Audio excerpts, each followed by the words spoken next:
تعالى في شان حبيبه تعظيما له وتوقيرا أعوذ بالله من الشيطان الرجيم إن الله وملائكته يصلون على النبي يا أيها الذين آمنوا صلوا عليه وسلموا تسليما صلى الله على سيدنا محمد وآله وصحابه وسلم اللهم صل على سيدنا مولانا محمد وعلى آل سيدنا محمد فاق النبيين في خلق وفي خلق ولم يدانوه في علم ولا كرمي اللهم صل على سيدنا مولانا محمد وعلى آل سيدنا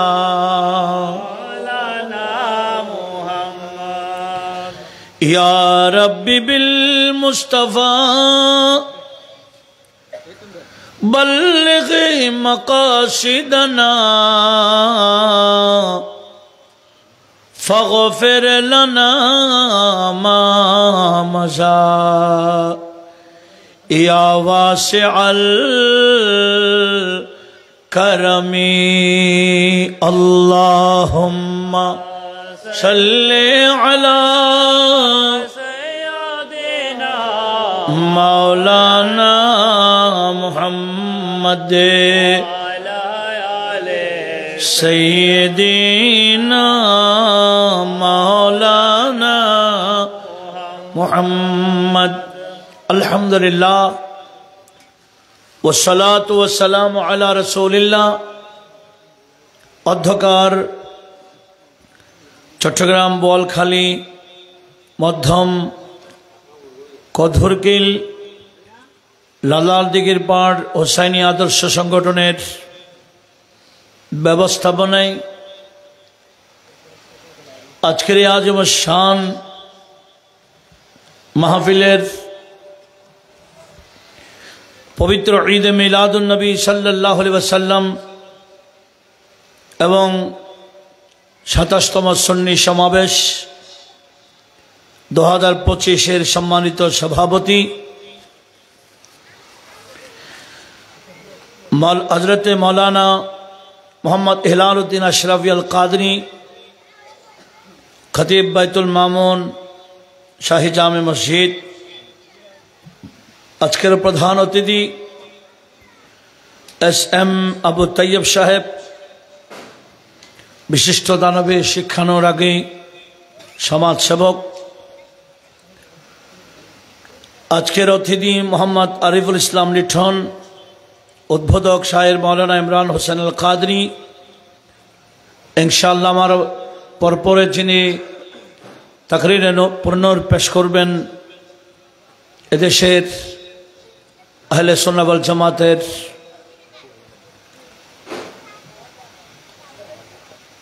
আকাবারদের মধ্যে অন্যতম,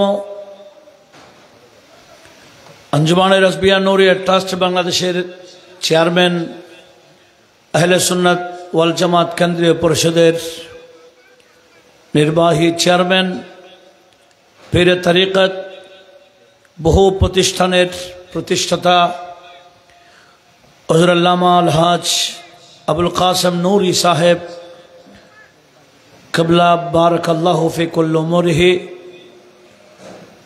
আজকের সম্মানিত হযরতে উলামায়ে কেরাম, যারা যেখান থেকে আমাদের আজকের অনুষ্ঠানের আওয়াজ শুনছেন, বিশেষ করে অনলাইনের মাধ্যমে যারা যেখান থেকে দেশ এবং বিদেশ থেকে আমাদের সাথে সংযুক্ত হয়েছেন, সবাইকে মোবারকবাদ, ধন্যবাদ জানাচ্ছি। দোয়া করি আজকের অনুষ্ঠান সকলের জন্য হেদায়েতের মাধ্যম হিসেবে আল্লাহ কবুল করুক, বলি আমিন। সম্মানিত উপস্থিতি, আমি অধমকে একটা বিষয় দেওয়া হয়েছে যেটা বর্তমান সমাজে অতীব গুরুত্বপূর্ণ বিষয়। সেটি হলো মজহাব কি, ইসলামী শরীয়তের দৃষ্টিকোণে মজহাবের গুরুত্ব এবং সঠিক আহলে সুন্নাহ ওয়াল জামাতের জামাতই হচ্ছেন একমাত্র জান্নাতি দল। এ বিষয়ে কোরআন এবং সুন্নাহর আলোকে বর্ণনা করার জিম্মাদারি দিয়েছেন। আমিও চেষ্টা করব আমার বিষয়ের উপর আলোচনা করার। আল্লাহ পাক আমাদের সকলকে শুনে সেভাবে ঈমান আকীদায় মজবুত হয়ে আখিরাতের প্রস্তুতি নেওয়ার সকলকে তৌফিক দান করুক। বড় আওয়াজে বলি আমিন। এই যে মাযহাবের বিষয়,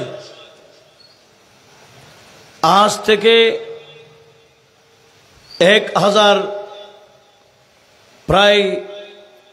1050 বছর আগে, 1100 বছর কাছাকাছি হয়ে গেল, 4 মাযহাবের উপর উলামায়ে কেরামের অক্ষমত পোষণ হয়েছে। এগুলা নতুনভাবে প্রায় 1100 বছর পরে এগুলা নিয়ে কথা বলা মানে ফিতনা করা। গোটা বিশ্বব্যাপী 4 মাযহাবের উপর অক্ষমত পোষণ হয়েছে। এমনকি মক্কায়ে মুআজ্জামা, মদিনায়ে তাইয়্যিবায় মাযহাবের আলাদা চর্চা ছিল। সেই দিকে পর্যন্ত ধারাবাহিক আমরা বিশেষ করে হিন্দুস্তান এবং গোটা বিশ্বকে 3 ভাগ করলে 2 ভাগ মুসলমান, হযরত ইমাম আযম আবু হানিফা, নু'মান বিন সাবিত রাদিয়াল্লাহু তাআলা আনহুর অনুসারী মাযহাবের দিক দিয়ে। এখন নতুন ভাবে ফিতনা ছড়াতে চায়, বলে কোরআন আছে, হাদিস আছে, আবার মাযহাবের কি দরকার। এরা মানুষকে বোঝাতে চায় কোরআন সুন্নাহ থাকতে মাযহাবের কোনো প্রয়োজন নাই। আমাদেরকে কোরআন এবং সুন্নাহকে পালন করা দরকার। কোরআন সুন্নাহকে মাযহাব মানা মানে কোরআন সুন্নাহকে বাদ দেওয়া। বড় আওয়াজে বলুন না নাউযুবিল্লাহ। অথচ আমাদেরকে বিষয়টা জানতে হবে, মাযহাব মানা মানে কোরআন সুন্নাহকে বাদ দেওয়া নয়। যেই বিষয়ের কোরআন এবং সুন্নাহ স্পষ্ট সমাধান রয়েছে,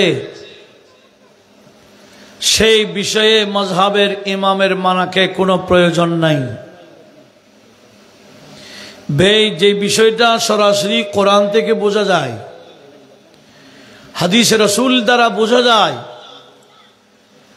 সেই ক্ষেত্রে মাযহাবের ইমামকে মানার কোনো প্রয়োজন নাই। তো মাযহাব মানব কোথায়?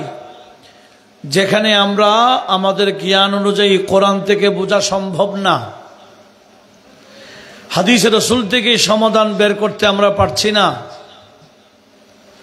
তখন মাযহাবের ইমামরা কোরআন এবং সুন্নাহকে সামনে রেখে কি গবেষণা করেছেন, ওনাদের এই গবেষণাকে মেনে নেওয়া। ওনারা যে গবেষণা করে শরীয়তের ফয়সালা দিয়েছেন কোনটা হালাল কোনটা হারাম, ইনাদেরকেও মেনে নেওয়া, এটাই হচ্ছে মাযহাবকে মানা। বড় আওয়াজে বলুন না সুবহানাল্লাহ। এই বিষয়ে স্পষ্টভাবে আমার আল্লাহ কোরআনে পাকে বহু আয়াতে কারিমায় আমাদেরকে দিক নির্দেশনা দিয়েছেন। যেমন নাকি সূরা নিসা 59 নম্বর আয়াত, যেখানে আমার আল্লাহ ইরশাদ করেছেন, আউযু বিল্লাহি মিনাশ শাইতানির রাজীম, বিসমিল্লাহির রহমানির রহিম, ইয়া আইয়ুহাল্লাযীনা আমানু আতিউল্লাহা ওয়া আতিউর রাসূলা ওয়া উলিল আমরি মিনকুম। রব্বুল আলামিন ঈমানদারকে ডাক দিয়ে বললেন, আজ যারা ঈমান এনেছো, আমি আল্লাহ তোমাদেরকে আদেশ দিলাম, আতিউল্লাহ, এক নম্বর তোমাদের উচিত আমি রব্বুল আলামিন এর ইতাআত করা, আমি আল্লাহর আদেশ নিষেধকে মেনে চলা। ওয়া আতিউর রাসূলা, দ্বিতীয় নম্বর হলো আমার বন্ধু নবীর আদেশ এবং নিষেধকে মেনে চলা। ওয়া উলিল আমরি মিনকুম, এবং তোমাদের মধ্যে যারা উলুল আমর আছে, আয় উলুল ইলমি ওয়াল ফিকহ, যাদের কাছে শরীয়তের ব্যাপক জ্ঞান আছে, এদের বিষয়ে তোমাদের উচিত তাদের হালাল হারামকে মেনে চলা। জোরে বলুন সুবহানাল্লাহ। যদি কোরআন এবং সুন্নাহ যথেষ্ট হইতো আমাদের জন্য, কারণ কোরআনে সব আছে, কিন্তু কোরআন থেকে সব কিছু বের করে নেওয়া আমাদের পক্ষে সম্ভব না। এই জায়গা জমিনের সিট আছে কিনা? বোয়ালখালীর একটা সিট দিলে সেখান থেকে আমরা যে জায়গায় বসে আছি এই দাগটা আছে কিনা? আপনাকে দিলে আমাকে দিলে বোয়ালখালীর গোটা বোয়ালখালীর সিট থেকে আমরা যে জায়গায় বসে আছি এটা বের করা কি সম্ভব? আছে, কিন্তু আছে, কিন্তু সবার পক্ষে বের করা সম্ভব না। ওই বিষয়ে যারা ব্যাপক জ্ঞান অর্জন করেছেন, ওই বিষয়ে যারা চর্চা করেছেন, এদেরকে দিলে কিন্তু বের করে দিবে। কথা বলুন ঠিক না? আপনাকে আমাকে বিশাল এক সিট একটা দিল, আমরা যে জায়গায় বসে আছি এটা বোয়ালখালীর ভিতরে আছে, সিটের ভিতরে আছে, কিন্তু বের করা আমাদের পক্ষে সম্ভব। কোরআন শরীফের মধ্যে সব আছে, কিন্তু সব কিছু কোরআন থেকে বের করা আমাদের পক্ষে সম্ভব না। হাদিসে রাসূলও ব্যাখ্যা আছে, আমাদের পক্ষে বের করা সম্ভব না। কোরআন সুন্নাহর ব্যাপক দখল যাদের আছে, এরাই বিষয়গুলা বের করতে পারে। কথা বলুন ঠিক না? সেজন্য প্রত্যেকটা বিষয়ে আলোক আলোক মানুষ আছে। আরবিতে একটা কথা আছে, লিকুল্লি ফান্নিন রিজাল, প্রত্যেকটা বিষয়ে আলাদা মানুষ আছে। মানুষ চিকিৎসার জন্য ডাক্তার কাছে যায় না, চিকিৎসার জন্য কি ডাক্তার কাছে যায়? আগে যাচাই করে ডাক্তারের তো কোন পর্যায়ের। উনি ভালো অভিজ্ঞতা আছে কিনা, উনি আসলে ডাক্তার কিনা, উনি বিশেষজ্ঞ কিনা। দেখেন, আমরা চিকিৎসার জন্য কিন্তু বিশেষজ্ঞ দেখি। কি দেখি? বিশেষজ্ঞ। মানে এই বিষয়ে ওনার বিশেষ জ্ঞান আছে কিনা সেটা যাচাই করে তারপরে ওনার সিরিয়ালে যায়, ওনাকে দেখাতে যায়, ওনার থেকে পরামর্শ নিতে যায়। এই নড়াচড়া করলে হবে না, বসো, আর দিও না, বস, রাখো। লক্ষ্য করি, শরীরের চিকিৎসার জন্য একজন ডাক্তারের কাছে গেলে যদি বিশেষজ্ঞ কিনা সেটা যাচাই করে আমরা যাই, তাহলে শরীয়তের বিষয়ে যাত্রার কাছে কেন যাব? যাত্রার কথা মানব কেন বিশেষজ্ঞ ছাড়া? ওই বিশেষজ্ঞ শরীয়তের ব্যাপারে ইনাদেরকে বলা হয় মাযহাবের ইমাম। একটু বড় আওয়াজে বলুন না সুবহানাল্লাহ। কেন? কারণ কোরআনে আমার আল্লাহ বলেন, কোরআনে পাক বিভিন্ন সূরায় আমার আল্লাহ কোরআনে পাকে সব কিছুর বয়ান আছে বলে ঘোষণা দিয়েছেন। যেমন নাকি সূরায়ে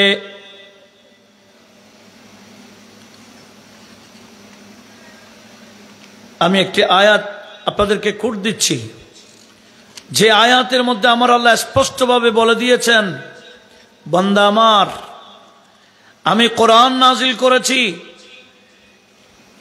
সেই কোরআনে নাই এমন কোনো বিষয় নাই, সব কিছুর বয়ান কোরআনে আছে। একটু বড় আওয়াজে বলুন না সুবহানাল্লাহ। আমার আল্লাহ পাক সুবহানাহু ওয়া তাআলা বলেন, ওয়ানাজ্জালনা আলাইকাল কিতাব তিবয়ানান লিকুল্লি শাই। হে রাসূল, আমি আল্লাহ আপনাকে এমন একটা কিতাব দিয়েছি যে কিতাবের মধ্যে সব কিছুর বর্ণনা আছে। জমিনের বলেন, আসমানের বলেন, দুনিয়ার বলেন, কবরের বলেন, আখিরাতের বলেন, এমন কোনো বিষয় নাই যেটা কোরআনে পাকে বয়ান নাই। জোরে বলুন সুবহানাল্লাহ। কোরআনে সব কিছুর বয়ান আছে, কিন্তু কোরআন থেকে সব কিছু বের করা কিন্তু আমাদের পক্ষে সম্ভব না।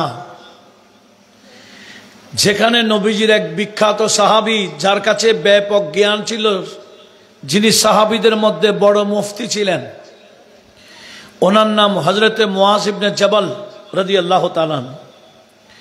নবীজি ওনাকে ইয়েমনে পাঠাচ্ছেন কাজী হিসেবে, ওনাকে ইয়েমনে পাঠাচ্ছেন বিচারক হিসেবে। তখন নবীজি ওনাকে ডেকে বলছেন, ইয়া মুআয কাইফা তাকদি, তুমি কিভাবে ফয়সালা দিবা? তোমার কাছে সমাধানের জন্য আসলে এই বিষয়টা এমন ভাবে শুনবো যাতে আমরা অপরকে বুঝাইতে পারি। বলি ইনশাআল্লাহ। হযরতে মুআয ইবনে জাবালকে আমার নবী কি বললেন? এই মুআয, তোমাকে আমি বিচারক হিসেবে প্রেরণ করতে যাচ্ছি। তোমার কাছে কোনো বিচারের জন্য আসলে তুমি সমাধান কিভাবে দিবা আমাকে একটু শোনাও। তখন হযরতে মুআয বললেন, আকদি বিকিতাবিল্লাহি তাআল। ইয়া রাসূলুল্লাহ, আমার কাছে বিচারের জন্য আসলে আমি কোরআনে পাক সামনে রেখে ফয়সালা দিয়ে দেব। তাহলে এক নম্বর ফয়সালার মূল কেন্দ্র কোথায়? কোরআন। হুজুর, আমি কোরআনকে সামনে রেখে ফয়সালা দিয়ে দিব। আচ্ছা, আমার আল্লাহ কি বললেন? কোরআনে সব আছে। কোরআনে তিবিয়ানান লিকুল্লি শাই, সব কিছুর বর্ণনা কোরআন শরীফে আছে। কিন্তু আমাদের নবী হযরতে মুআযকে বললেন কি, ইন লাম তাজিদ ফি কিতাবিল্লাহি, এ মুআয ইবনে জাবাল, তুমি যদি সমাধানটা কোরআনে পাকে না পাও, আল্লাহ বলছেন কোরআনে সব আছে, আর আমার নবীজি বলছেন তুমি কোরআনে না পাইলে, তো উনি না পাওয়া মানে কোরআনে নাই এরকম নাকি? অর্থাৎ ওনার জ্ঞান অনুযায়ী যদি না পাই, কথাটা ভালো করে বুঝতে হবে। ইনলাম তাজিদ ফি কিতাবিল্লাহি, এ মুআজ, তুমি যদি তোমার জ্ঞান অনুযায়ী কোরআন থেকে এই বিষয়টা বের করতে না পারো, তখন কি করবা? হযরত মুআজ বললেন, ইয়া রাসূলুল্লাহ, কোরআন থেকে ফয়সালা বের করতে না পারলে ওয়া বিসুন্নতি রাসূলিল্লাহি সাল্লাল্লাহু আলাইহি ওয়াসাল্লাম, আপনি নবীর সুন্নাহ থেকে সমাধান দিয়ে দেব।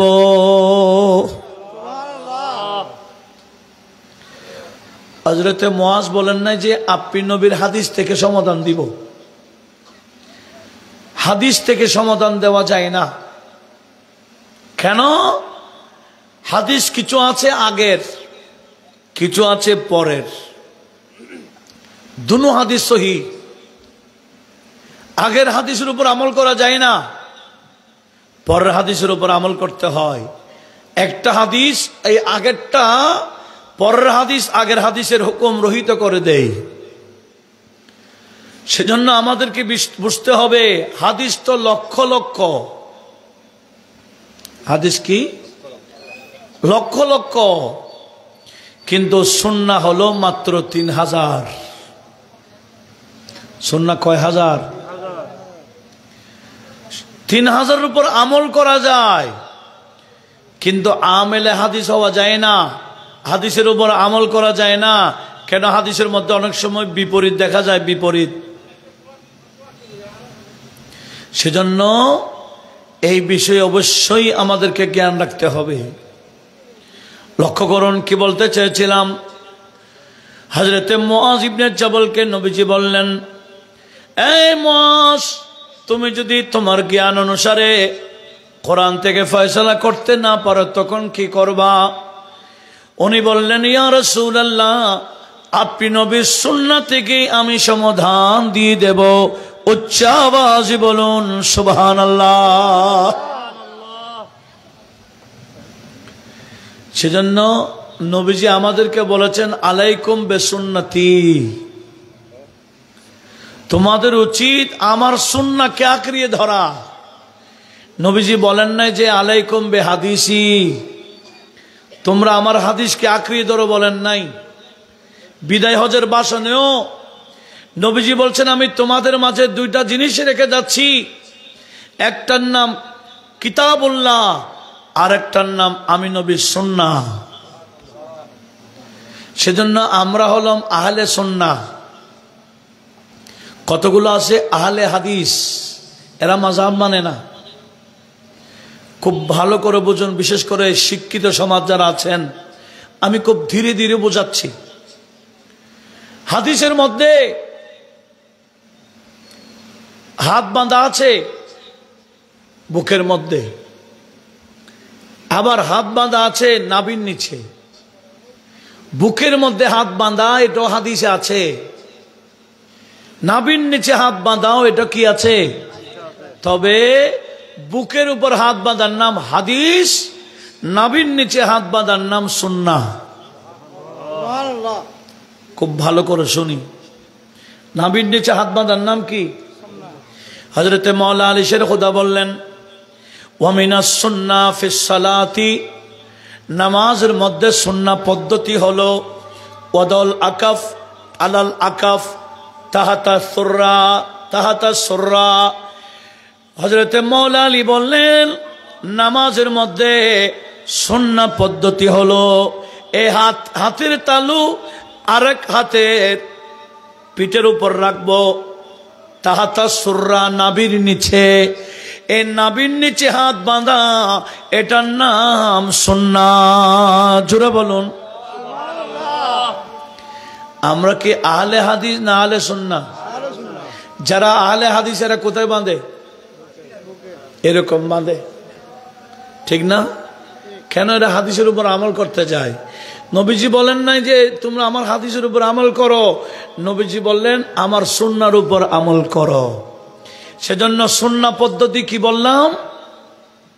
হ্যাঁ, নাভির নিচে হাত বাঁধা। তাহলে এখানে কি ফসাদাচার, কোনো মারামারি ঝগড়া করার কোনো দরকার আছে? একটা হাদিস আর একটা সুন্নাহ। নবীজি বলেন তোমাদের উচিত আমার সুন্নাহর উপর আমল করা। সেজন্য আমরা সুন্নাহর উপর, ইমামে আজম আমাদেরকে বললেন সুন্নাহর উপর আমল করার জন্য নাভির নিচে হাত বাঁধতে হয়। একটু জোরে বলুন না সুবহানাল্লাহ। তাহলে বোঝা কি কঠিন হচ্ছে? দেখেন, নবীজি বলেছেন আমি তোমাদের মাঝে সুন্নাহ রেখে যাচ্ছি। নবীজি হাদিস রেখে যান নাই, বলে আমি তোমাদের মাঝে হাদিস রেখে যাচ্ছি। এরকম বললে সব হাদিসের উপর আমল করা যায় না।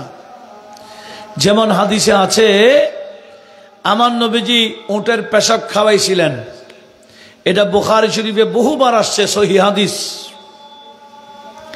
ওরাইনা গোত্রের কিছু মানুষ আসছিল, মদিনা শরীফে আসার পর ওদের পেট ফুলে গেছিল।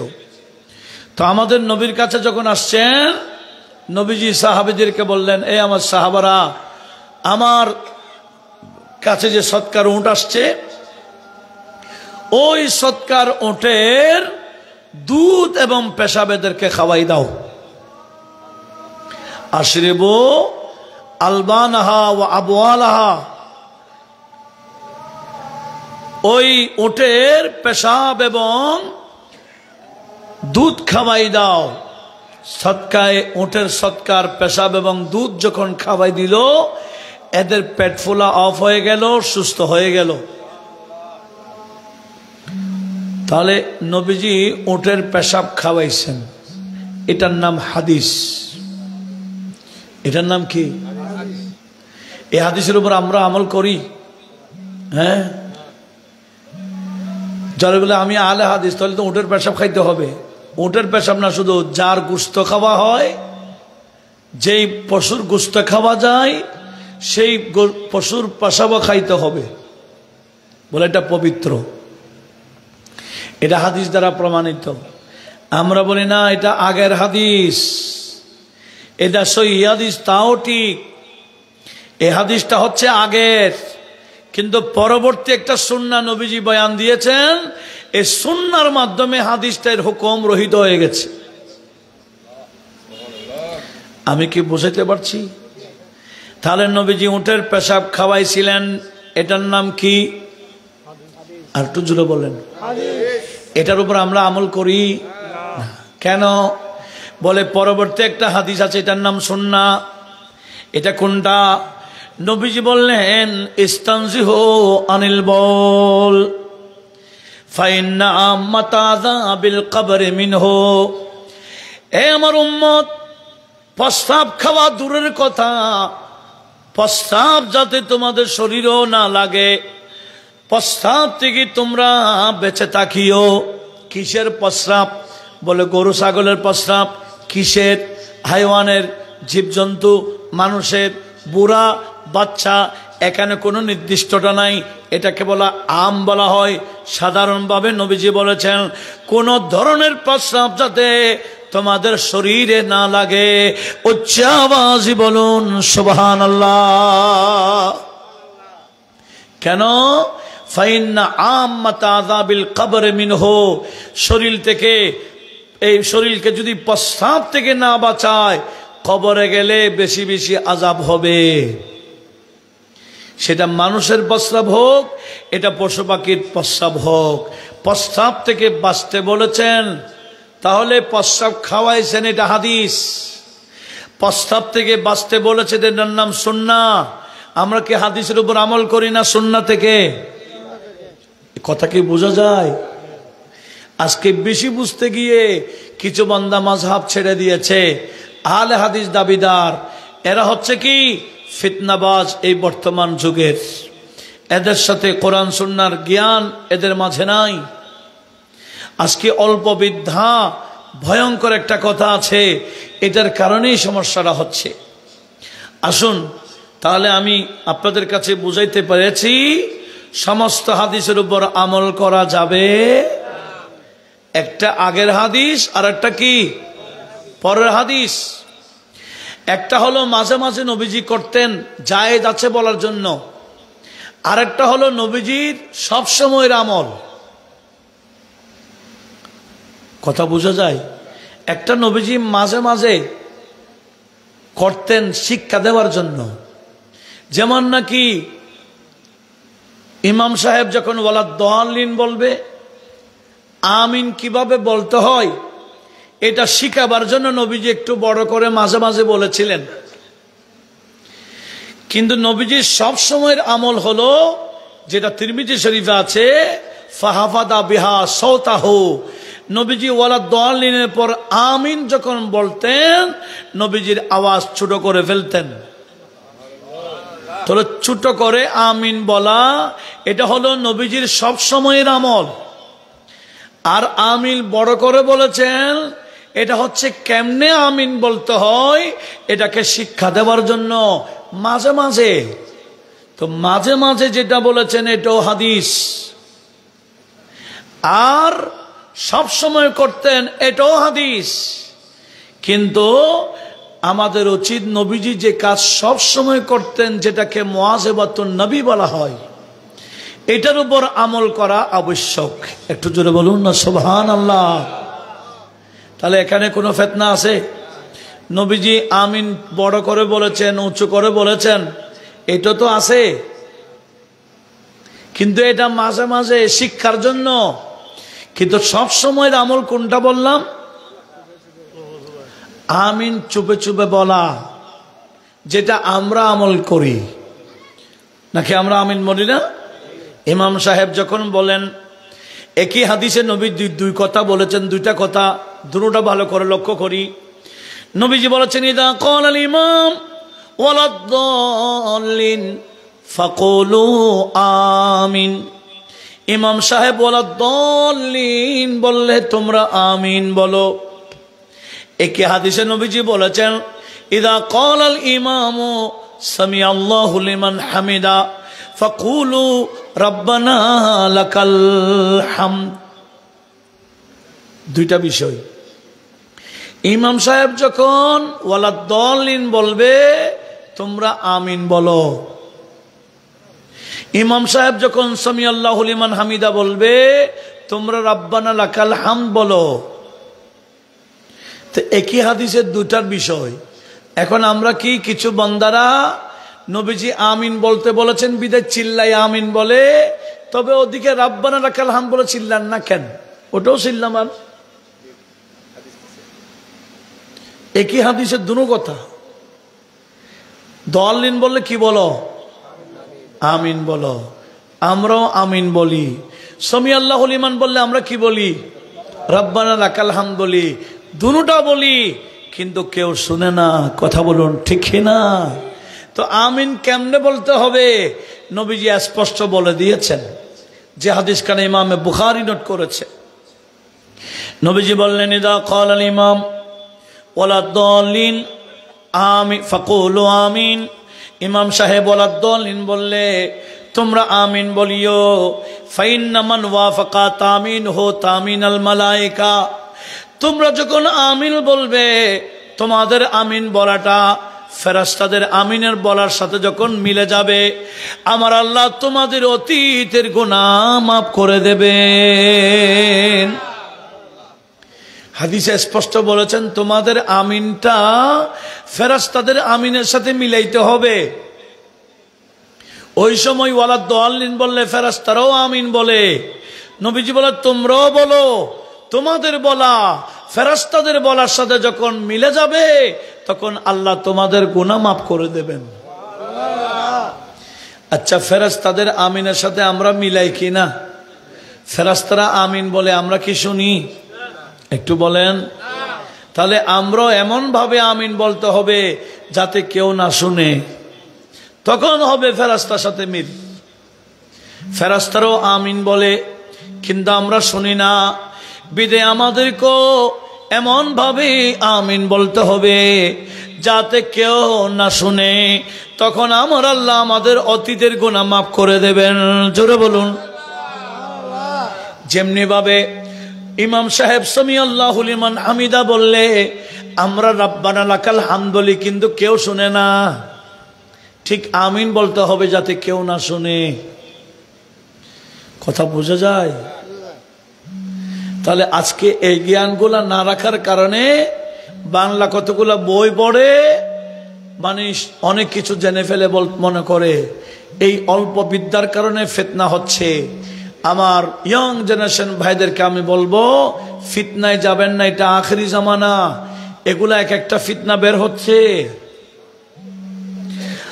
আল্লাহ আমাদের সকলকে এই আহলে সুন্নাহ ওয়াল জামাত, যেটার অন্যতম একটা বিষয় হলো মাযহাব মানা, এই মাযহাবের উপর আল্লাহ আমাদের সবাইকে ঐক্যবদ্ধ থাকার তৌফিক দিক। বড় আওয়াজে বলুন না আমিন।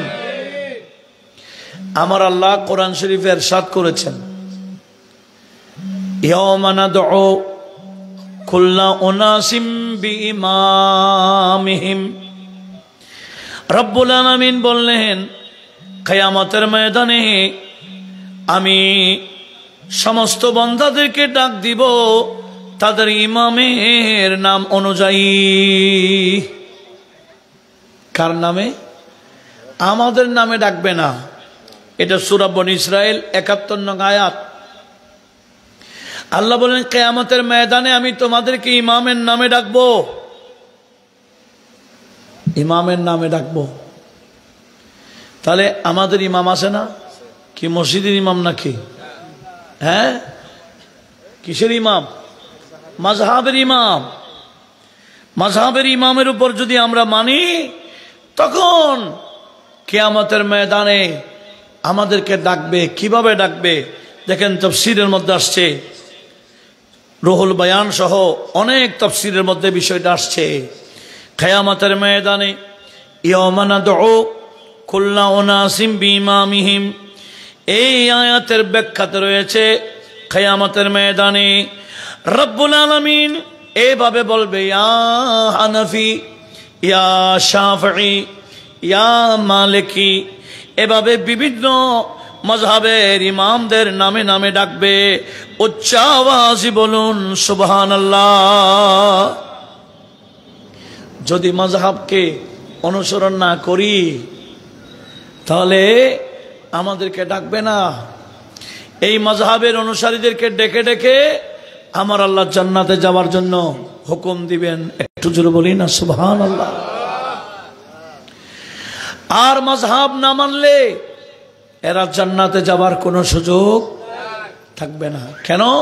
একটা হাদিস বললে আপনারা আরো ক্লিয়ার হয়ে যাবেন।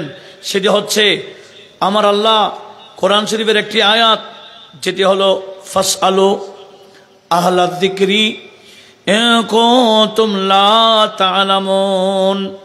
যে আয়াতটি আমার আল্লাহ সূরা আম্বিয়ার মধ্যে উল্লেখ করেছেন, আবার ওই আয়াতখানা কোরআনে পাকের মধ্যে আরেক জায়গায় রয়েছে। আমার আল্লাহ বলেন, ফাসআলু আহলা যিকরি ইন কুনতুম লা তা'লামুন। তোমরা না জানলে যারা জানে, আহলে ইলম যারা, তোমরা তাদেরকে অনুসরণ করো, এদের থেকে জেনে নাও। জোরে বলুন সুবহানাল্লাহ।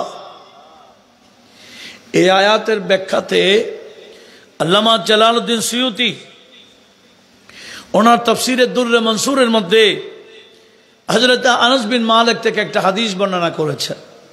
এই হাদিসটা বর্তমান সমাজে জানা এবং শোনা অতীব প্রয়োজন।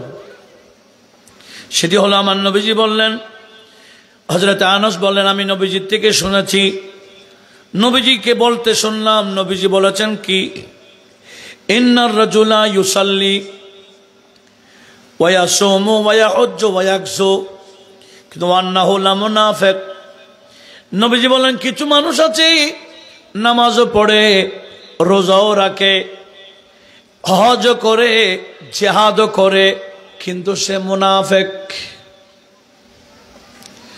নামাজও পড়ে, রোজাও রাখে, হজ করে, জিহাদও যায়, কিন্তু সে কি? মুনাফিক। তো সাহাবারা জানতে চাইলেন, সাহাবা ক্বালু ইয়া রাসূলুল্লাহ ফাবিমা দাখালা আলাইহিন নিফাক, এই বান্দার কলবে নেফাক কেমনে ঢুকলো? সে তো নামাজ পড়ে। মুনাফিকি ঢুকলো কিভাবে? সে তো রোজা রাখে, হজ করে, জিহাদও যায়। তো নবীজি বললেন, এ আমার উম্মত শুনো শুনো, এই বান্দা মুনাফিক হওয়ার কারণ হলো লাতানিহি আলা ইমামিহি, ইমামের বিরুদ্ধে কথা বলার কারণে। উচ্চ আওয়াজে বলুন নাউজুবিল্লাহ। ইমামের বিরুদ্ধে কথা বলার কারণে এরা মুনাফিক। কিসের ইমাম? একটু জোরে বলেন না। এই শরীয়তের ইমাম, মাযহাবের ইমাম। এই ইমামের বিরুদ্ধে কথা বলার কারণে এদের কলবে নেফাক ঢুকে গেছে। আর মুনাফিক হয়ে গেলে কলবে ঈমান থাকে না। মুনাফিক হয়ে গেলে ঈমান নিয়ে মরতে পারে না। মুনাফিক হয়ে গেলে এদের ঠিকানা জাহান্নামের একেবারে নিচের তলায়। ইন্নাল মুনাফিকিনা ফিদ দারকিল আসফালি মিনান নার বলেছেন, জাহান্নামের একেবারে নিম্ন স্তরে যাবে মুনাফিকরা। এরা কাফের মুশরিক থেকেও মারাত্মক। তাহলে আমার নবীজি কি বললেন? ইমামের সমালোচনা করার কারণে এরা মুনাফিক হয়ে যায়, এরা জান্নাতে যাওয়ার কোনো সুযোগ নাই। আপনাদের মনোযোগ আছে তো? তাহলে আমি কি বলতে চাচ্ছি, আমার সব কথার পিছনে রেফারেন্স চলছে, দলিলের আলোকে আমি কথা বলছি, কোরআন এবং সুন্নাহর আলোকে। এই বিষয়গুলা গুরুত্ব দেওয়ার দরকার আছে না? মুসলমান হলে, ইমানদার হলে কোরআন সুন্নাহর দলিল থাকলে মানবেন না কেন? এতগুলা বিষয় আল্লাহ আমাদের সবাইকে, এই যে আমরা মাযহাবের উপর ঐক্যবদ্ধ ছিলাম, কোনো ফিতনা ছিল না, নতুনভাবে কিছু বান্দারা ফিতনা ঢুকাই দিচ্ছে, তা আমি এই ফিতনাতে যাব কেন? 100 জন যেখানে নামাজ পড়ছে সেখানে আমিন যারা আসতে বলে এরা বেশি না চিল্লায়ে বলে এরা বেশি? হ্যাঁ, আসতে যারা বলে এরা 99%। আর একজনে কি করে? চিল্লাইয়া বলে। তো এটা ফিতনা নয়? ফিতনা। আমরা সবাই হাত বাঁধি কোথায়? নাভির নিচে। কিন্তু এরা হাত বাঁধে। তো এরা 100% 2 জন পাওয়া যাবে? 2 জনও তো নেই। তো এটাই তো ফিতনা। আমরা রুকুতে যাওয়ার আগে হাত উঠাই? রুকু থেকে উঠে হাত উঠাই না। কেন? বলে নবীজি রুকুতে যাওয়ার আগে হাত উঠাইছেন, হাদিসে আছে।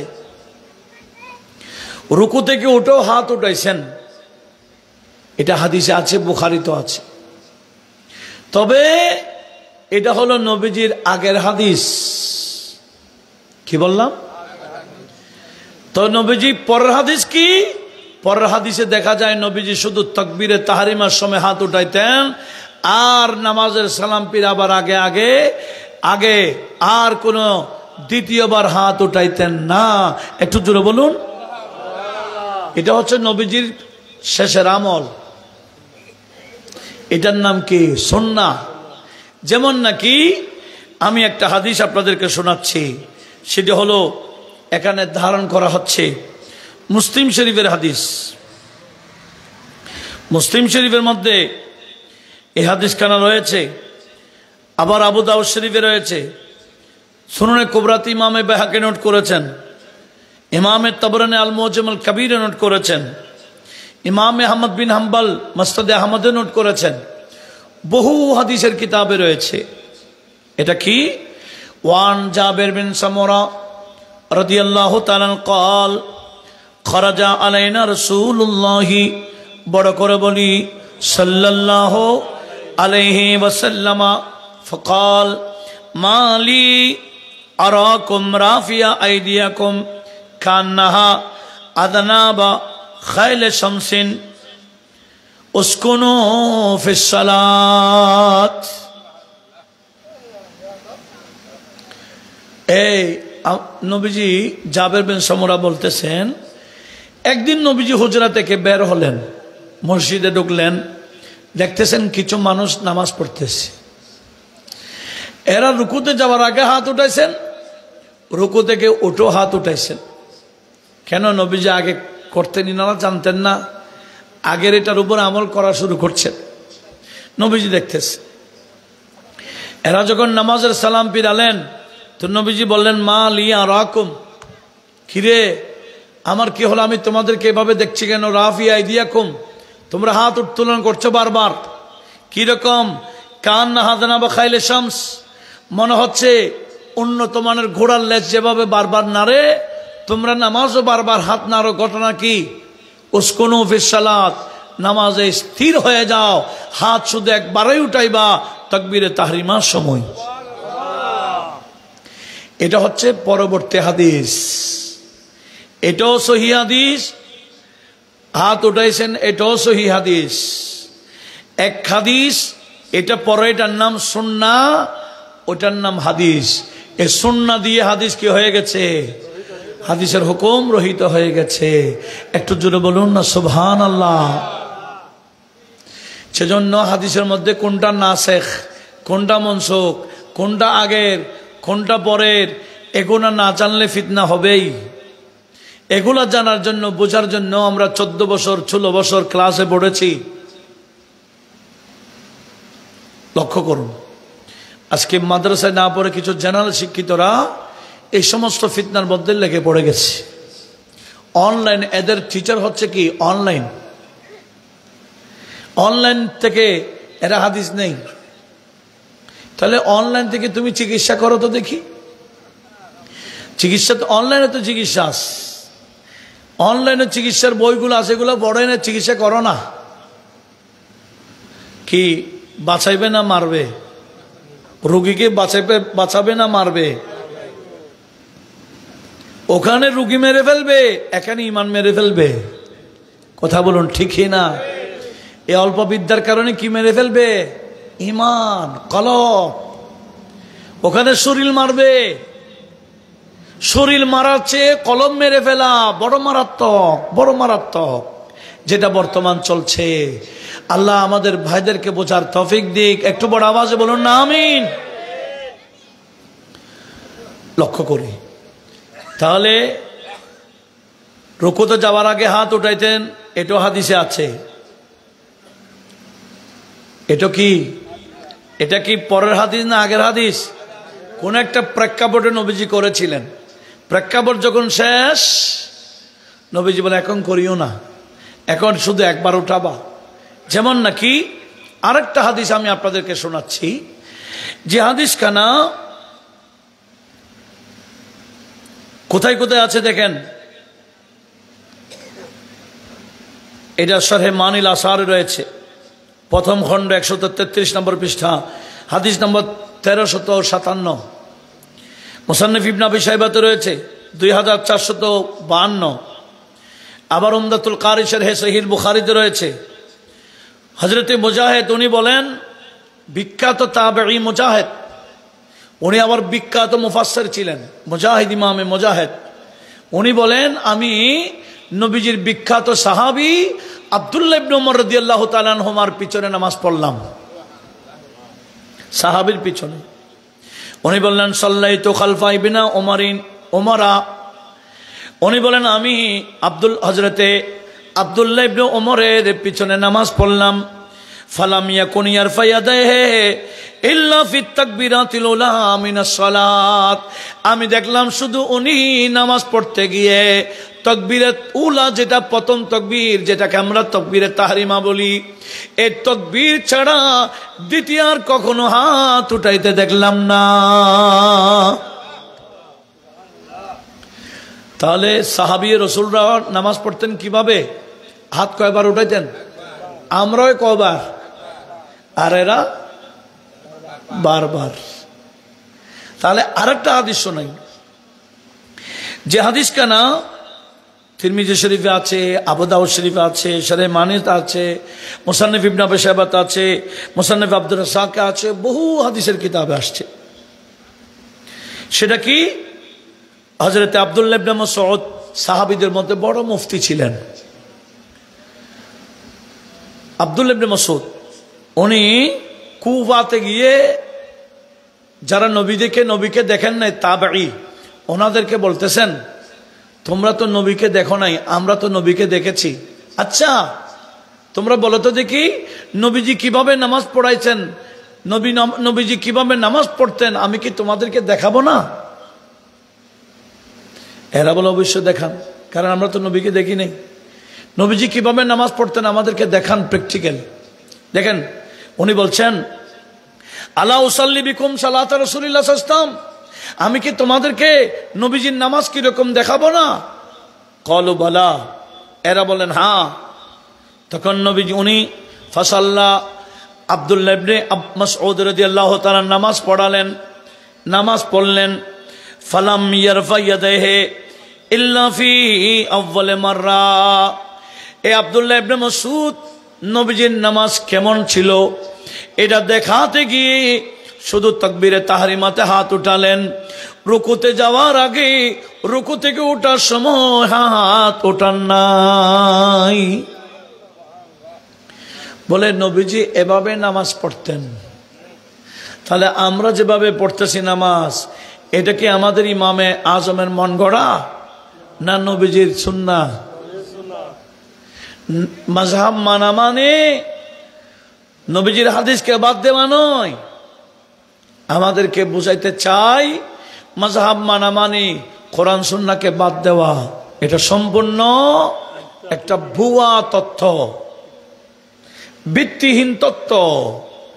আল্লাহ এই সমস্ত ভিত্তিহীন কথা থেকে আমাদের সবাইকে হেফাজত করুক। একটু জোরে বলেন না আমিন। তাহলে আমরা কি বসি, আমরা যে একেবারে যেভাবে নামাজ পড়ি সম্পূর্ণ এটা নবীজির সুন্নাহর উপর।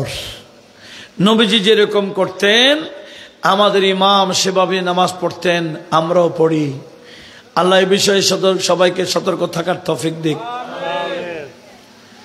মুরব্বীরা ঠিক থাকে, সহিহ হাদিস বললে নড়ে যায় কারা? ইয়ংরা। এটা কোন সহি, আগের সহি না পরের সহি? হাদিস সহি হওয়া বড় কথা না, এটা কি আগের হাদিস না পরের হাদিস, এটা জানতে হবে। এগুলো না জানলে গুমরা হয়ে যায়। আল্লাহ মুসলিম মিল্লাতকে বোঝার তৌফিক দিক। আমিন বলেন। সালাতুনিয়া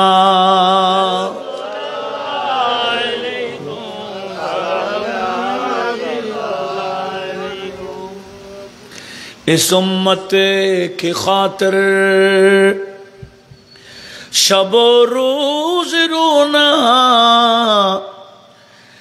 नबी जी का बस ये काम, अल्लाह अल्लाह सलातुनिया।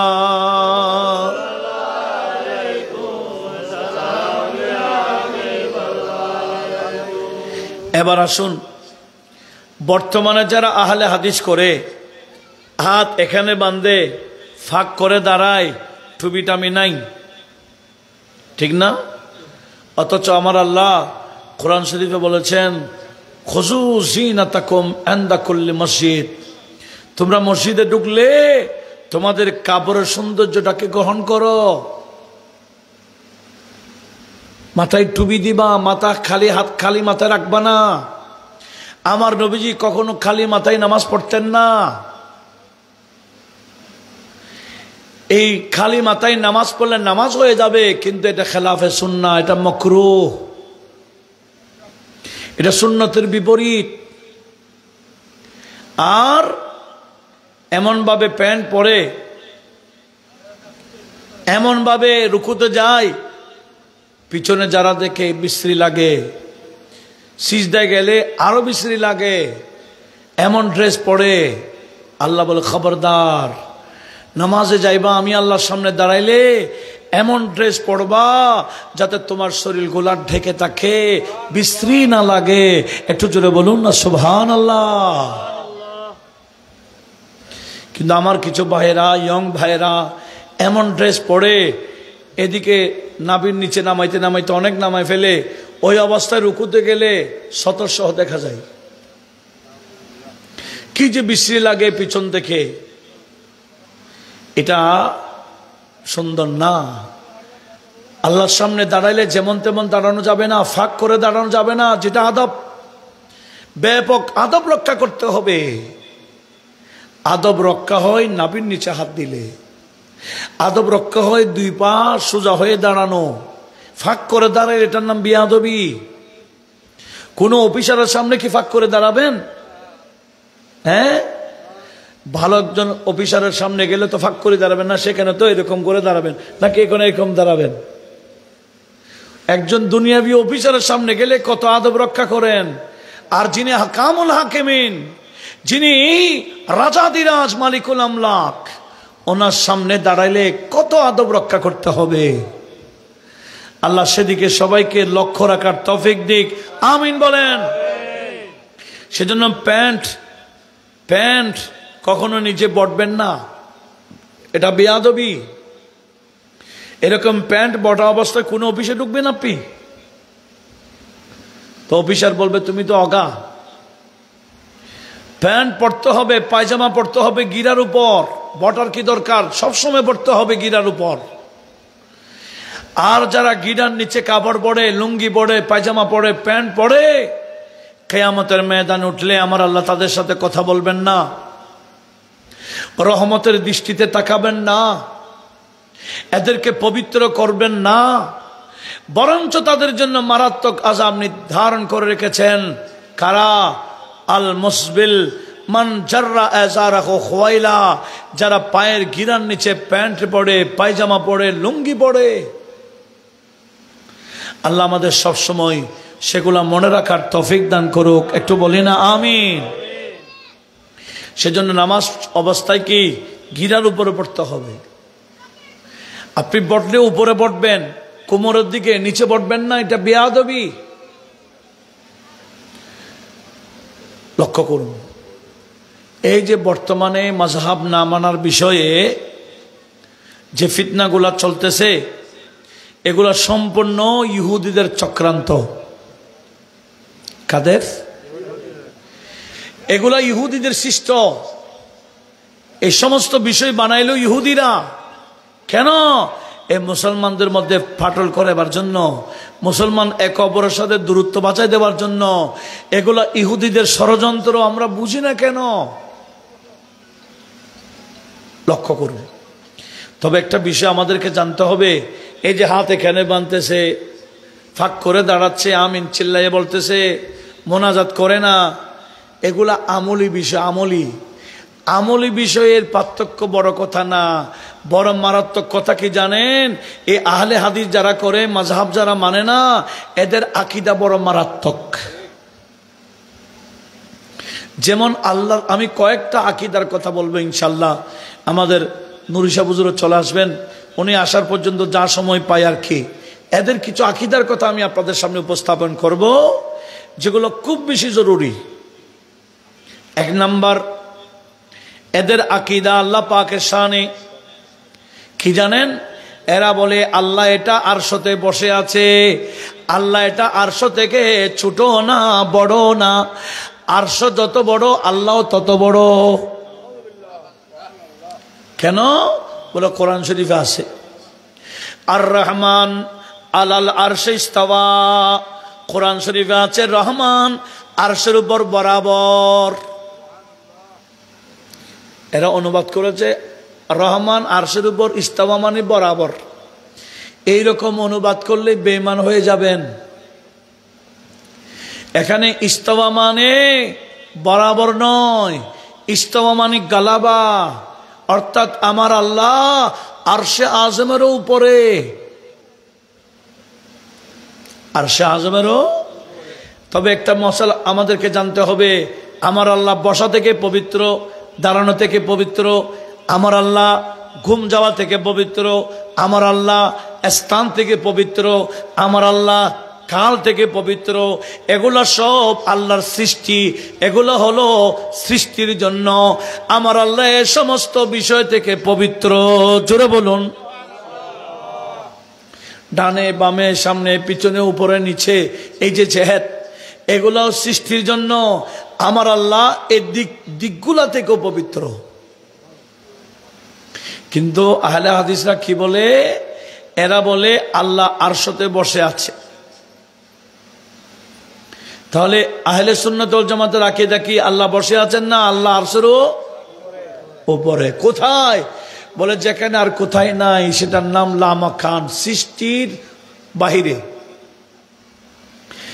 মাওয়ারাউল খালক, সৃষ্টির ভিতরে আমার আল্লাহ, সৃষ্টির মধ্যে আয়ত্ত নয়, কোনো সীমাবদ্ধতা না।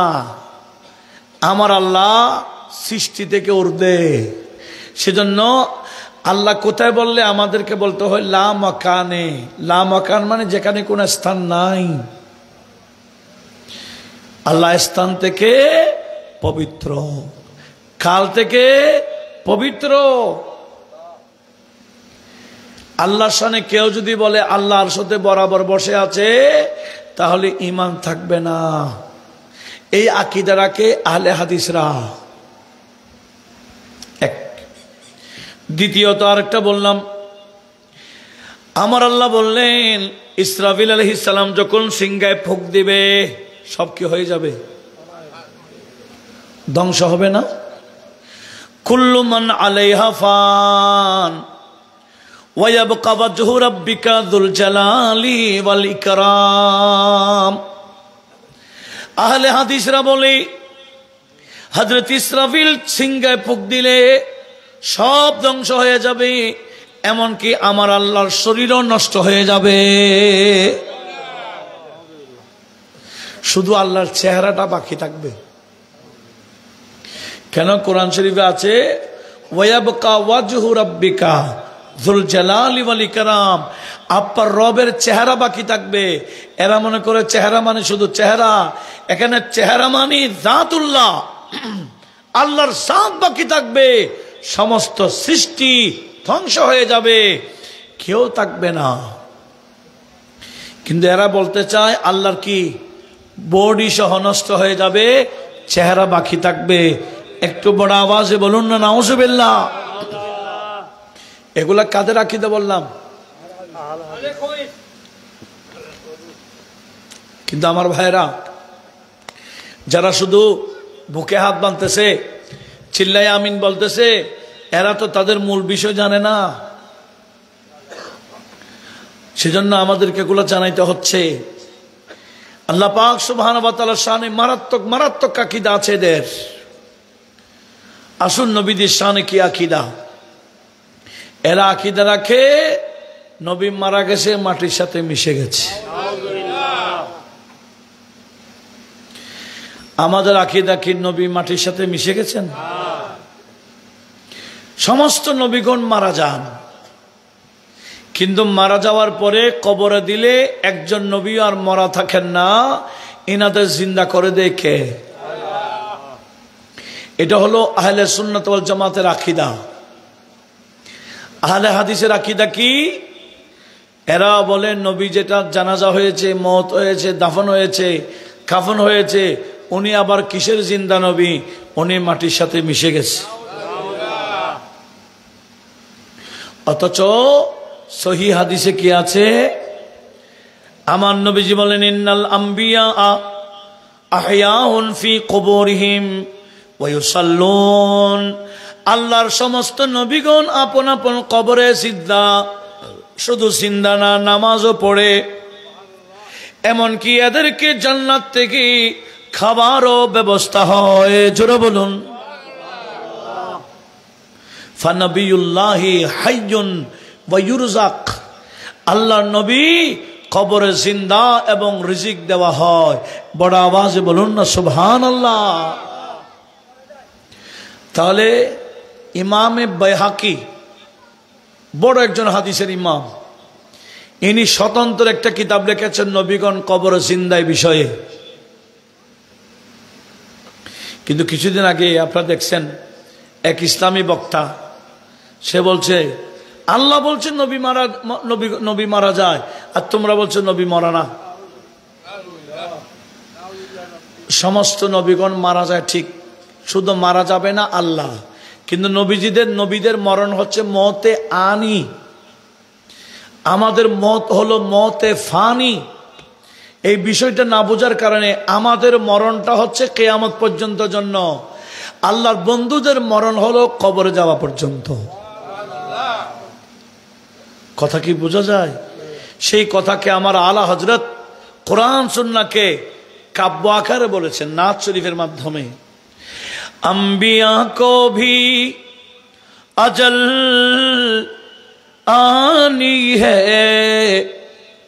अंबिया को भी अजल आनी है, मगर ऐसी के फकत आनी है, उसी आने के बाद उनकी हयात, उसी आने की बात उनकी हयात मिसले साबिक वही जिस्मानी है, मिसले साबिक वही जिस्मानी है।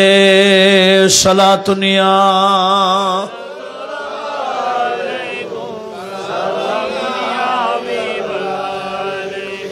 আমরা মারা গেলে একদিনের বেশি হলে ফ্রিজের গাড়িতে ঢুকাই দেয়, ঠিক না? কেন? গন্ধ বের হবে। আর আল্লাহর নবীগণ মারা গেলে ইনাদের শরীর থেকে গন্ধ বের হয় না। এমনকি কোরআনে পাক সূরাতুস সাবার মধ্যে রয়েছে সুলাইমান আলাইহিস সালাম ইন্তেকালের পরেও 1 বছর লাঠি ধরে দাঁড়াইছিলেন। ক বছর? জিন্নাতদেরকে বাইতুল মুকাদ্দাস বানাবার জন্য অর্ডার দিয়েছেন, এরা কাজ চালাচ্ছে, আর এদিকে উনি যে লাঠি ধরে দাঁড়িয়ে আছেন, এই লাঠিটা জমিনে খাইয়া যখন ভেঙ্গে ফেলেছে, লাঠি যখন ভেঙ্গে গেল উনিও শুয়ে গেলেন। অথচ মারা গেছে 1 বছর আগে, ওনার শরীরে কোনো পরিবর্তন ঘটেছে? নবীদের শরীর আমাদের শরীর এক নয়। হযরতে দানিয়েল আলাইহিস সালাম উনি 1000 বছর ছিলেন। কিরকম? হযরতে দানিয়েল আলাইহিস সালামের বিষয় আল্লামা ইমাদউদ্দিন ইবনে কাসির আল বিদায়া ওয়ান নিহায়াত বর্ণনা করেছেন। ওই বাইহাকি, ইমাম বাইহাকি হায়াতুল আম্বিয়া তো এনেছেন। সেটা কি? হযরতে দানিয়েল আলাইহিস সালাম ইন্তেকালের আগে ওনার উম্মতদেরকে, আত্মীয় স্বজনকে বলে দিয়েছেন, আমি মারা গেলে তোমরা আমাকে দাফন করিও না, আমি জানি আরো 1000 বছর পরে আমাদের সমস্ত নবীদের যিনি সরদার, ইমামুল আম্বিয়া, নবী আখির জামান, ওই খাতামুন নবী, রাহমাতুল লিল আলামিন নবী আসবেন। আমি চাই ওই নবীর উম্মতরা আমি দানিয়েলকে দাফন করুক। উনি আল্লাহর কাছে ফরিয়াদ করেছেন, আল্লাহুম্মা আনতুদফিনানি উম্মত মুহাম্মাদিন সাল্লাল্লাহু আলাইহি ওয়াসাল্লাম, ও আল্লাহ, আমি দানিয়েল মারা গেলে আমাকে দাফন করবে উম্মতে মুহাম্মাদিয়ে। তো উম্মতে মুহাম্মাদি আসবে ক বছর পর? 1000 বছর পর। তখন হযরতে দানিয়েল আলাইহিস সালাম উনি ওসিয়ত করেছেন, আমি মারা গেলে তোমরা আমাকে সিন্ধি কবরে রেখে দিবা, আমাকে উম্মতে মুহাম্মাদি পাইলে ওনারা দাফন করবে। তাহলে বোঝা গেল 1000 বছর পর ওনার শরীর পাওয়া যাবে কিনা? নষ্ট হবে না। লক্ষ্য করুন, ঠিক এই ফারুক আজমের আমলে সাম্রাজ্য যখন বিজয় হলো, সেখানে বিশাল এক কিল্লা ফতে হয়ে গেল। ওই সাহাবায়ে কেরাম ভিতরে ঢুকলেন। আবু মুসা আশআরী বলেন, আমিও ছিলাম, আর দেখলাম ভিতরে একটা বিশাল সিন্দুক। মনে করেছি দামি দামি জিনিস মণিমুক্তা কেনা আছে। আমরা গিয়ে সিন্দুকটা যখন খুললাম, দেখতেছি যত বড় সিন্দুক তত বড় একটা মানুষের লাশ। এটা খোলার পরে দেখতেছি লম্বা একটা তলোয়ার দেখা যায়, তলোয়ারের মধ্যে খোদাই করে একটা ওসিয়তনামা আছে। পড়লেন, দেখতেছেন উনি নিজের পরিচয় দিলেন, আমি একজন আল্লাহর নবী, আমার নাম দানিয়াল আলাইহিস সালাম। আমি মারা যাওয়ার পরে আমি ওসিয়ত করেছি, আয় উম্মতে মুহাম্মাদি, আপনারা কেউ আমাকে পাইলে আপনারা দাফন করবেন। দেখেন, ওসিয়ত নামা একটা তলোয়ারের মধ্যে খোদাই করে লেখে ওনার লাশের পাশে লাগানো রেখে দিয়েছে।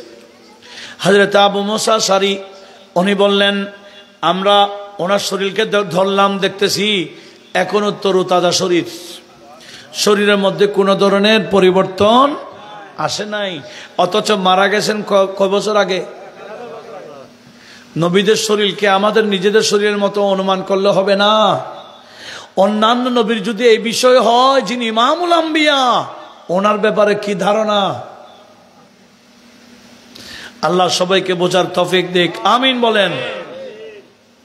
হযরত আবু মুসা বলেন, এই ওসিয়ত পাওয়ার পরে আমরা উম্মতে মুহাম্মাদি, এই সাহাবায়ে কেরাম, ওনার লাশ মোবারককে আমরা ওখানে দাফন করেছি। আপনারা জানেন ইউসুফ আলাইহিস সালাম একজন নবী ছিলেন না? ওনার কাহিনীকে কোরআন শরীফে আহসানুল কাসাস বলেছে। হযরত ইউসুফ আলাইহিস সালাম খুব বেশি সুন্দর ছিলেন। আল্লাহর নবী হযরত ইউসুফ আলাইহিস সালাম উনি যখন মারা যাওয়ার আগে একটা দোয়া করেছিলেন, সূরা ইউসুফের 101 নম্বর আয়াতে আছে, ওয়ালহিকনি বিসসালিহিন। ও আল্লাহ, আমি মারা গেলে আমাকে তুমি আমার দাদা, আমার বাবা, আমার পরদাদা, যেখানে বাইতুল মুকাদ্দাস ওনাদের দাফন, আমিও ওখানে দাফন হইতে চাই। জোরে বলুন সুবহানাল্লাহ। এটা ছিল হযরত ইউসুফ আলাইহিস সালামের দোয়া। কিন্তু ইউসুফ আলাইহিস সালাম যে মারা গেছেন নদীর পারে, উনি পরবর্তীতে তারেকে দুনিয়া হয়ে গেলেন। আগে তো বাদশা ছিলেন, সব ছেড়ে নদীর পারে আল্লাহর ইবাদতে মগ্ন হয়ে গেলেন। ওই নদীর পারেই ওনাকে দাফন করা হলো। নদীর পারে না, নদী থেকে একটু দূরে মরু এলাকার পাশে। তখন আল্লাহ, এটা প্রায় তাফসীরের মধ্যে আসছে, আপনি একটু লক্ষ্য করুন। হযরত ইউসুফ আলাইহিস সালামকে দাফন করেছে নদী থেকে অনেক দূরে। এখন নদী ভাঙতে ভাঙতে ভাঙতে ভাঙতে ইউসুফ আলাইহিস সালামকে যেখানে দাফন করা হয়েছে, নদী সেখান পর্যন্ত স্টপ হয়ে যায়।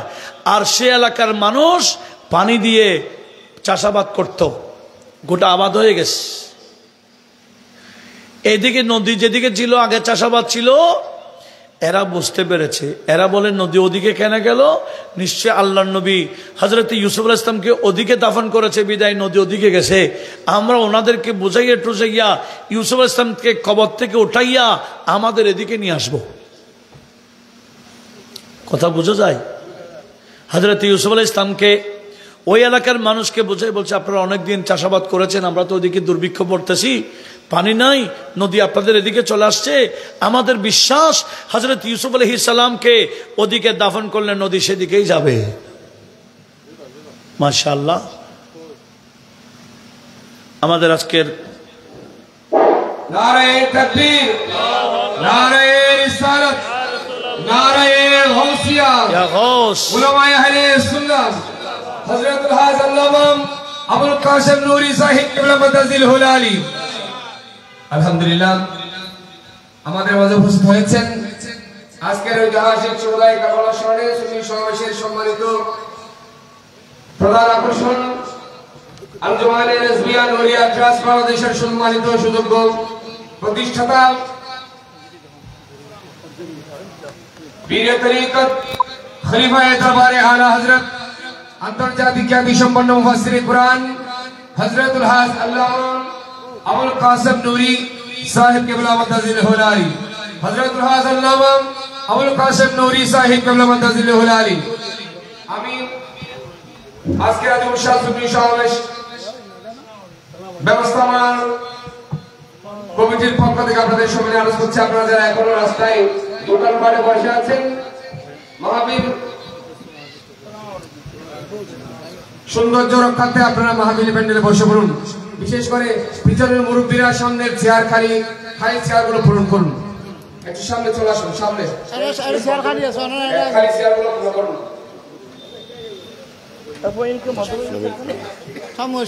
সালাতুন ইয়া রাসূলুল্লাহ আলাইকুম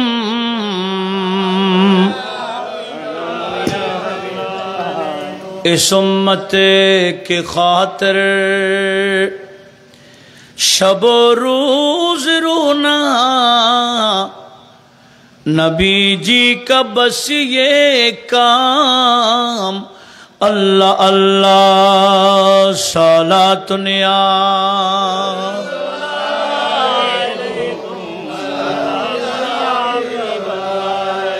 नबी हो वली हो सब उन पे कुर्बान मलक भी करें एहतिराम अल्लाह अल्लाह सलातुन या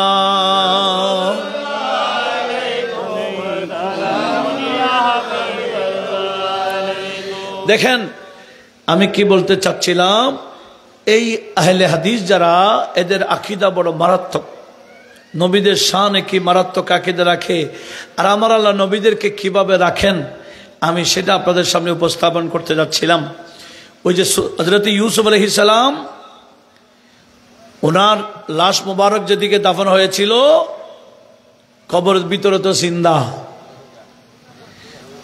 ওদিকের এলাকার মানুষ ওনাদেরকে বুঝাইয়া বলে আমরা এবার এদিকে নিয়ে আসি বলে ওদিকে যখন নিয়ে গেল দেখতেছে হ্যাঁ ইউসুফ আলাইহিস সালাম যেদিকে নদীও সেদিকে এতদিন নদী ভাঙছিল ইউসুফ আলাইহিস সালামের মাজার যেদিকে সেদিকে এবার নদী ভাঙছে ওনার মাজার যেদিকে এদিকে ভাঙতে ভাঙতে ওনার মাজার পর্যন্ত গেছে গা এরা 1 বছর রেখেছে চুক্তি হয়েছে 1 বছর ওরা রাখবে 1 বছর এরা বেশ কয়েক বছর এভাবে গেল এরা আবার চিন্তা করতেছে আল্লাহর নবীর আমরা বারবার ওনাকে কষ্ট দিচ্ছি একবার এদিকে দাফন আরেকবার এদিকে দাফন আমাদের সাথে এটা না করে একটা কাজ করি বলে কি বলে আমাদের তোমাদের মধ্যখানে যখন নদী আসবে ঠিক আমরা একটা মরমর গাছের সিন্দুক বানাবো পানিতে ক্ষতি না হয় এরকম সিন্দুক বানাইয়া ওনাকে আমরা সিন্দুকের ভিতরে ঢুকিয়ে পানির মধ্যখানে দাফন করে দেব যাতে নদী আর ডানও না যায় বামও না যায় জোরে বলুন সুবহানাল্লাহ মরমর গাছের সিন্দুক বানাইয়া ইউসুফ আলাইহিস সালামকে সেখানে রাখলেন আর বড় বড় শিকল দিয়ে 2 মাথা 2 দিকে টানা দিলেন এখন ওনার লাশ মোবারক কোথায় নদীর মধ্যখানে এবার নদী ডানাও যায় না বামও যায় না বরাবর আছে এইভাবে 400 বছর পাড়ি দিল কয় বছর এদিকে মুসা কালিমুল্লাহ তুর পাহাড়ে আমার আল্লাহর সাথে যখন কথা বলতেন একদিন বললেন এ আমার কালিম আমার এক বান্দা হযরত ইউসুফ আলাইহিস সালাম যে দোয়া করেছেন ওয়ালহিকনি বিসসালিহিন এই দোয়ার আমি ওনার আশাটা পূরণ করব আমি ওনার আশাটা পূরণ করব কিভাবে আয় আমার কালিম আপনি যান হযরত ইউসুফ আলাইহিস সালামকে উদ্ধার করে পানির মধ্য থেকে আপনি বাইতুল মুকাদ্দাসে ওনার বাপ দাদার মাজার যেখানে এখানে দাফন করে আসেন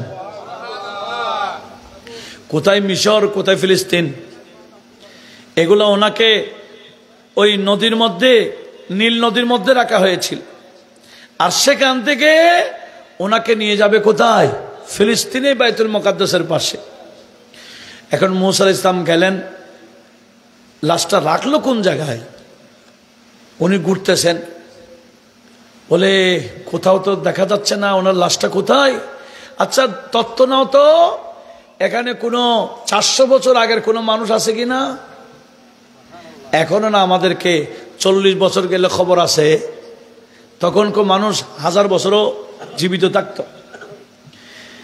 এখন তত্ত্ব পেয়ে গেছে এক বুড়ির ওনার বয়স 900 বছর কয় বছর 900 বছরের বুড়ি একজনকে ধরে নিয়ে আসছে হযরতে মুসা কালিমুল্লাহর কাছে বলছেন এই বুড়ি আপনার বয়স কত ওটা 900 হ্যাঁ তাহলে আপনি তো ইউসুফ আলাইহিস সালামকে দেখেছেন বলে হ্যাঁ দেখছি তো বলে ওখানে ওনাকে কোথায় নাকি দাফন করছে বলে হ্যাঁ বলে আমাদেরকে একটু দেখাই দাও বলে মাফ তো দেখাবো না আমার কিছু আশা আছে, এটা পূরণ করলে দেখাই দিব। বলে কি? বলে 1 নম্বর আশা, এখন আমার হায়াত 900 বছর, আরো 900 বছর হায়াত বাড়াই দিতে হবে। তারপর বলে আপনি যে জান্নাতে যাবেন সে জান্নাতে আমাকে স্থান করে দিতে হবে। এই 2টা কন্ডিশন মানলে ওনাকে কোথায় রাখা হয়েছে আমি দেখাই দিব। এখন মুসা কালিমুল্লাহ আল্লাহকে বলো, খোদা তুমি পাঠাইলা তোমার এক বন্ধুকে, আমি ওখানে বাইতুল মুকাদ্দাসে দাফন করতাম, কিন্তু এই বুড়ি তো তত্ত্ব দিচ্ছে না, 2টা কন্ডিশন লাগাই দিল, এটা মঞ্জুর করবা কিনা? আল্লাহ বলে ঠিক আছে মঞ্জুর, বলে দেন। দেখেন ওনার বিষয়ে হাদিসে পাকে আসছে, হাদিসে পাকে এই বুড়ির কথাও আমার নবীজি সাহাবায়ে কেরামের সামনে উপস্থাপন করেছেন। একটু বড় আওয়াজে বলি না সুবহানাল্লাহ। দেখেন তো নবীজি একদিন সাহাবায়ে কেরামের সামনে ওই বুড়ির কথা, এটা সহিহ ইবনে হিব্বানে রয়েছে, মুস্তাদরাকুল হাকিমে রয়েছে, আল্লামা সুয়ুতি তাফসীরে দুররে মনসুরে নোট করেছেন, ইমামে তাবরানী আল মুআজ্জাম আল আওসাতে নোট করেছেন। সেটা কি? আমার নবীজি সেই কথাটা এভাবে বলেছিলেন। হযরত আবু মুসা আশআরী রাদিয়াল্লাহু তাআলা হাদিসটা বর্ণনা করেছেন। قال كان رسول الله صلى الله عليه وسلم يقسم غنائم هوازا في حنين فقال رجل يا رسول الله أنت وعدتني قال صدقت فاكتب। এই একজন বলছেন ইয়া রাসূলুল্লাহ আপনি বলেছেন আমাদেরকে ওয়াদা দিয়েছেন বিজয় হলে এমন এমন এত এত কিছু দিবেন, কত কিছু আপনি ওয়াদা দিয়েছেন, হুজুর অনেকগুলো তো মালে গনিমত পেয়ে গেছেন, আমাদেরকে আপনার ওয়াদা পূরণ করুন, মালগুলোও দেন।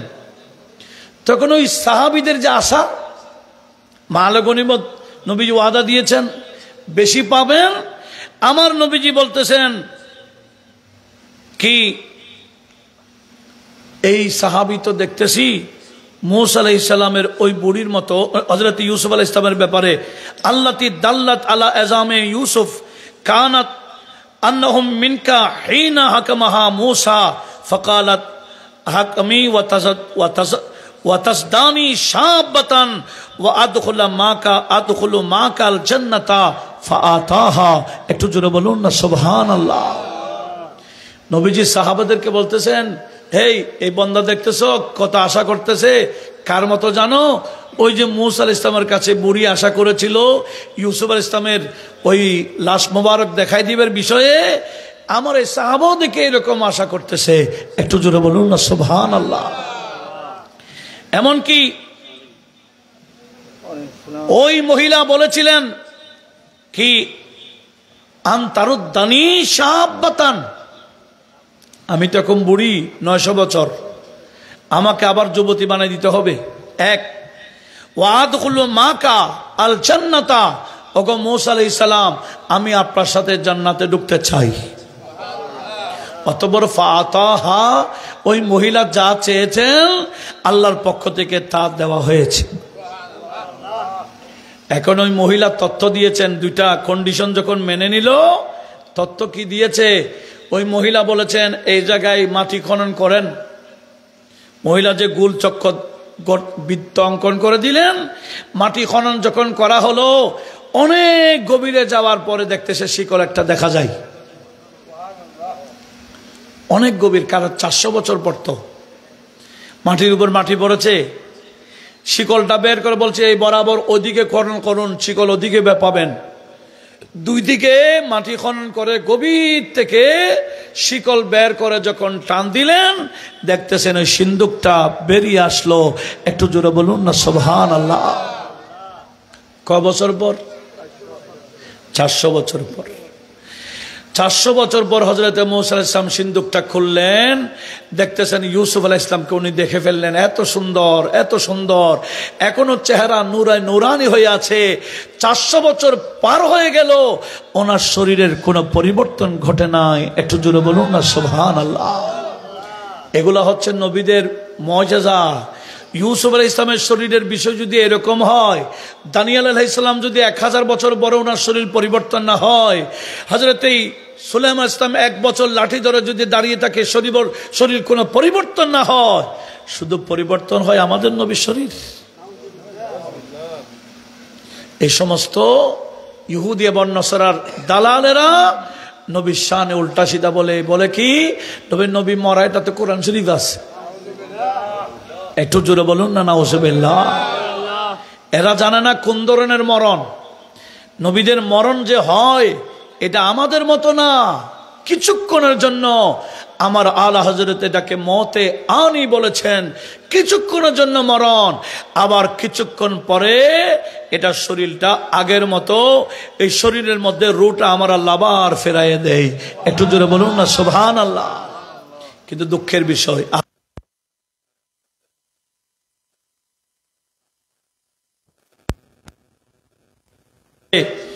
আলোচনা করার জন্য জিম্মাদারি দিয়েছেন। আমি শুরু থেকে চেষ্টা করেছি, আমলি যাদের তাদের থেকে আমাদের কি পার্থক্য রয়েছে, এরা কিসের ভিত্তিতে এগুলা বলে আর আমরা কিসের ভিত্তিতে আমাদের এই আমলগুলো আমরা আদায় করি। আমি যতটুকু সম্ভব চেষ্টা করেছি। এমন কিছু আকীদার কথাও বলেছি, এই আহলে হাদিসদের বড় মারাত্মক আকীদা, এদের থেকে অনেক দূরত্ব বজায় রাখতে হবে। আখিরি জামানা এরকম অনেক ফিতনা দেখা যাবে। আল্লাহ আমাদের সবাইকে এই ফিতনা থেকে বাঁচার তৌফিক দান করুক, আমিন। ওয়ামা আলাইনা ইল্লাল বালাগ ওয়া আখিরু দাওয়ানা আলহামদুলিল্লাহি রাব্বিল আলামিন। আসসালামু আলাইকুম ওয়া রাহমাতুল্লাহি ওয়া বারাকাতুহু।